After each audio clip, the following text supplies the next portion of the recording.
बिस्मिल्लाहिर्रहमानिर्रहीम। मैं शुरू करती हूँ अल्लाह का नाम लेकर जो बड़ा मेहरबान और नहायत रहम करने वाला है। नाजरीन अस्सलामुअलैकुम। नाजरीन, आज इस वीडियो में मैं आपको जुम्मा के दिन की फजीलत के हवाले से बताऊंगी कि जुम्मा के दिन की क्या फजीलत और बरकत होती हैं। यौमुल जुम्मा, इस दिन को यौम जुम्मा इसलिए कहा जाता है कि ये मुसलमानों के इज्तिमा का दिन है। जुम्मा की मानी है मुज्तमा होना, मुकम्मल होना। जुम्मा को जुम्मा इसलिए कहते हैं कि इस दिन में हजरत आदम अलैहिस्सलाम के जिस्म मुबारक की तकमील हुई। आसमान और ज़मीन और सारी कायनात जो अल्लाह ताला ने 6 दिनों में पैदा फरमाई, इनमें से आखिरी दिन जुम्मे का ही है जिसमें इस पैदाइश का काम मुकम्मल हुआ। ये अल्लाह तबारक व तआला की खास रहमतों और बरकतों वाला दिन है, इसलिए इस दिन बड़े बड़े वाक़यात अल्लाह ताला की तरफ से वाक़या हुए और होने वाले हैं। इस दिन की इन्हीं खसूसियात की वजह से अहम और शानदार इज्तिमाई नमाज के लिए जुम्मा का दिन मुकर्रर किया गया है।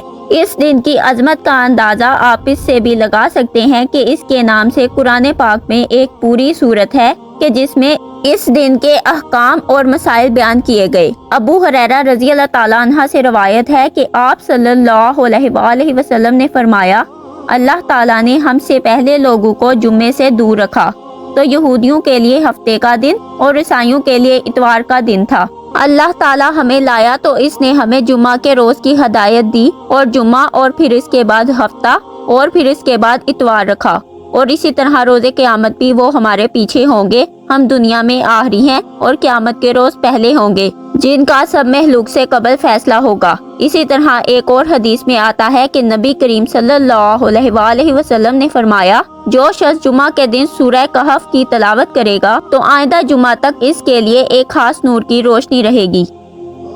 नाजरीन, जुम्मा की फजीलत और बरकत में ये भी आता है कि जुम्मा के दिन एक घड़ी ऐसी होती है कि जिसमें अल्लाह के हुजूर जो दुआ मांगी जाए पूरी होती है। इस बारे में आप सल्लल्लाहु अलैहि वसल्लम का फरमान है, जुम्मा में एक घड़ी ऐसी होती है कि मुसलमान इस घड़ी में अल्लाह ताला से जो भलाई भी मांगेगा अल्लाह ताला उसे अता फरमा देंगे, और वो घड़ी बहुत थोड़ी देर रहती है। जुम्मा के दिन की बरकत के हवाले से हजरत सैयदना इमाम याफ़ी रहमतुल्लाह फरमाते हैं, जुम्मा के दिन मुर्दों को जुम्मा के शर्फ की वजह से अज़ाब कब्र नहीं होता।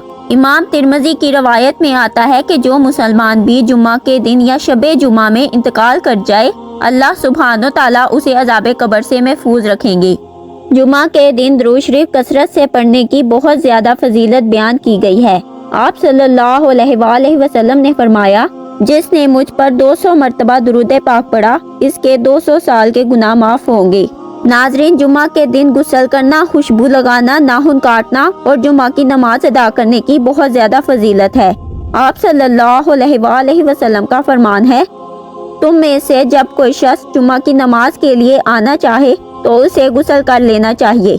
नाजरीन, इन सब के अलावा भी बहुत सी अहादीस और रवायात में जुम्मा की फजीलत बयान की गई है, जिनसे हमें ये मालूम होता है कि जुम्मे का दिन हम मुसलमानों के लिए किस कदर अहम है और इस दिन के कितनी बरकत और रहमतें हैं।